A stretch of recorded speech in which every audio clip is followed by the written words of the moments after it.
श्री कृष्ण की बताई गई ये 4 बातें जो कलयुग में जिंदगी को आसान बना देगी। गीता में भगवान कृष्ण ने कई नीतियों के उपदेश दिए हैं। इसमें बताए गए एक श्लोक के अनुसार जो मनुष्य ये 4 आसान काम करता है उसे निश्चित ही स्वर्ग की प्राप्ति होती है। ऐसे मनुष्य से जाने अनजाने में किए गए पाप माफ हो जाते हैं और उसे नरक में नहीं जाना पड़ता। पहला काम दान करना। दान करने का अर्थ है किसी जरूरतमंद को वो चीज निःशुल्क उपलब्ध करवाना जिसे पाने में वो सक्षम नहीं है। दान करने से पहले या बाद किसी को भी दान के बारे में नहीं बताना चाहिए। दान को हमेशा गुप्त ही रखना चाहिए। सब कुछ सीखना ही ज्ञान नहीं है, कुछ बातों को नजरअंदाज करना भी ज्ञान है। दूसरा काम आत्मसंयम रखना। कई बार ऐसा होता है कि हमारा मन और दिमाग दोनों विपरीत दिशा में चलते हैं और हम अधर्म कर बैठते हैं। गीता में दिए गए ज्ञान के अनुसार मन को वश में कर लेने से व्यक्ति द्वारा किसी पाप को करने की संभावना रहती है। तुम बस सब्र करो और भगवान पर भरोसा करो, वो चमत्कार भी होगा जिसका तुम्हें इंतजार है। लोग कीचड़ उछाले तो परवाह ना करो, इंसान केवल वही दे सकता है जो उसके पास होता है। लोगों को इस बात से कोई फर्क नहीं पड़ता है कि आप खुश हो या नहीं, उन्हें तो फर्क बस इस बात से पड़ता है कि आप उन्हें खुश रखते हो या नहीं। तीसरा काम हमेशा सत्य बोलना चाहिए। कलयुग में सत्य और असत्य का पता लगाना मुश्किल हो गया है। किसी भी व्यक्ति की बात को सुनने मात्र से ये नहीं कहा जा सकता कि वो झूठ बोल रहा है या सच। अगर आपने भूतकाल में कोई गलत काम किया है तो आप शेष बचे जीवन में हमेशा सत्य बोलकर पापों का प्रायश्चित कर सकते हैं।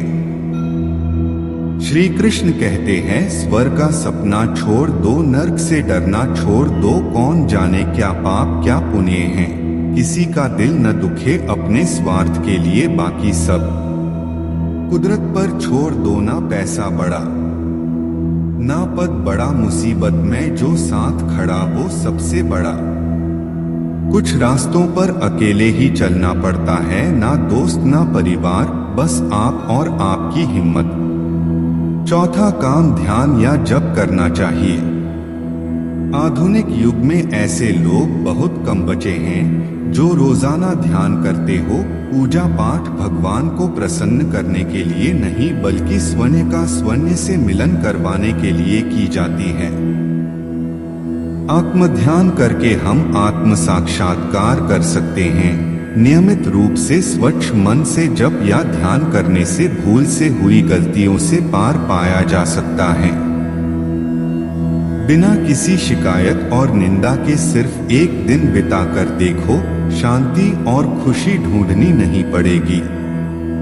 चिंता मत करो, एक दिन भगवान तुम्हें तुम्हारी सारी खोई हुई मुस्कुराहटें लौटा देंगे और फिर तुम पहले की तरह मुस्कुराओगे। इसलिए भगवान श्री कृष्ण ने कहा है कि जो व्यक्ति कलयुग में हमेशा सत्य के मार्ग पर चलेगा उसका जीवन आसान हो जाएगा। श्री कृष्ण की बताई गई इन 4 अहम बातों पर चलना कलयुग के इंसानों के लिए थोड़ा मुश्किल जरूर है, लेकिन जो व्यक्ति इन 4 बातों का पालन करेगा उसका जीवन बेहद आसान हो जाएगा। कलयुग में वही व्यक्ति गुणी माना जाएगा जिसके पास ज्यादा धन है। न्याय और कानून सिर्फ एक शक्ति के आधार पे होगा। कलयुग में स्त्री पुरुष बिना विवाह के केवल रुचि के अनुसार ही रहेंगे। व्यापार की सफलता के लिए मनुष्य छल करेगा। घूस देने वाले व्यक्ति ही न्याय पा सकेंगे और जो धन नहीं खर्च पाएगा उसे न्याय के लिए दर दर की ठोकरें खानी होंगी। स्वार्थी और चालाक लोगों को कलयुग में विद्वान माना जाएगा। कलयुग में लोग कई तरह की चिंताओं में घिरे रहेंगे। लोगों को कई तरह की चिंताएं सताएंगी और बाद में मनुष्य की उम्र घट जाएगी। कलयुग में बारिश नहीं पड़ेगी और हर जगह सूखा होगा।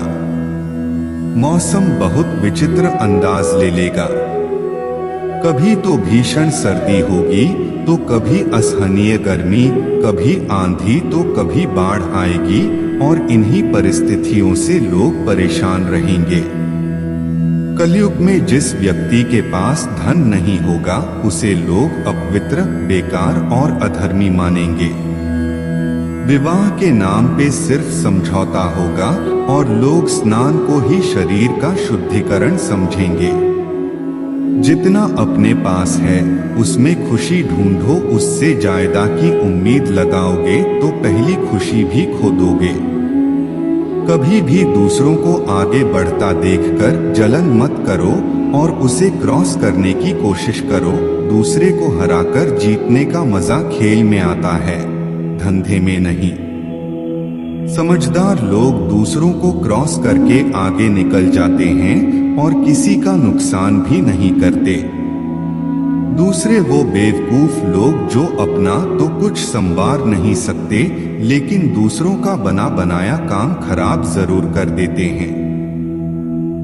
जीवन में सच को सच और झूठ को झूठ कहना सीखें। जब तक जियो शान से जियो, झूठ क्यों बोले जब एक दिन मरना तो है। समय की इज्जत करो, समय को बर्बाद मत करो।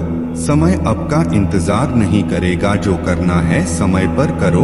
अब का अब और आज का आज करने की आदत डालो। कल पर मत छोड़ो, कल का कल देखेंगे। खाली मत रहो, कुछ न कुछ करते रहो। कुछ नया सीखो, कुछ नया पढ़ो। अगर कुछ भी नहीं है करने के लिए तो भगवान, गॉड, वाहेगुरु अपने हिसाब से आप जिसे मानते हैं उसकी पूजा पाठ करो। बस खाली मत बैठो, खाली दिमाग शैतान का घर होता है। अपने से छोटों को प्यार और बड़ों की इज्जत करना सीखो। चुप रहने की आदत डालो, चुप रहकर अपने लिए सोचो और जो भी सोचो अच्छा सोचो। दूसरों का भला नहीं कर सकते हो तो किसी का बुरा भी मत करो। कभी कभी दूसरों के लिए खोदे हुए गड्ढों में आदमी खुद घिर जाता है। दूसरों की बातों में टांग मत घुसेड़ो। कई बार लोग टांगे काट देते हैं क्योंकि सामने वाला हर कोई भला इंसान नहीं होता। बिना पूछे किसी को कोई मशवरा, सलाह न दो। बेहतर यही होगा कि उसे अपने हालात पर छोड़ दो। आधुनिक जीवन में सफलता का अर्थ पैसों और सुख सुविधा की चीजों से जुड़ा हुआ है। आप जितना भी धन कमा लेंगे दुनिया आपको उतना ही कामयाबी कहेगी। अंधाधुंध पैसे कमाने की होड़ में कोई भी व्यक्ति ये नहीं सोचता कि उससे भौतिक दुनिया की सुख सुविधा कमाने के कारण कितने पाप हो गए हैं। दूध, दही, छाछ, मक्खन, घी सब एक ही वंश के हैं, फिर भी सबकी कीमत अलग है। क्योंकि श्रेष्ठता जन्म से नहीं बल्कि अपने कर्म, कला और गुणों से प्राप्त होती है। विश्वास रखिए, अगर आप किसी के लिए निस्वार्थ कुछ अच्छा करोगे कहीं ना कहीं आपके लिए कुछ बहुत अच्छा जरूर हो रहा होगा। जीवन में किसी के भरोसे मत बैठो, अपना हर काम खुद करो। जिंदगी का कोई भरोसा नहीं हमें कब अकेला कर दे। आने वाली हर मुसीबत का सामना करने के लिए खुद को तैयार करें। याद रखें, जीवन में कब कौन सी मुसीबत आ जाए पता नहीं चलता। अपनी कमजोरी किसी के सामने जाहिर मत करो, वो कोई पराया हो चाहे अपना। अपने भी कब बेवफा हो जाए कुछ पता नहीं चलता।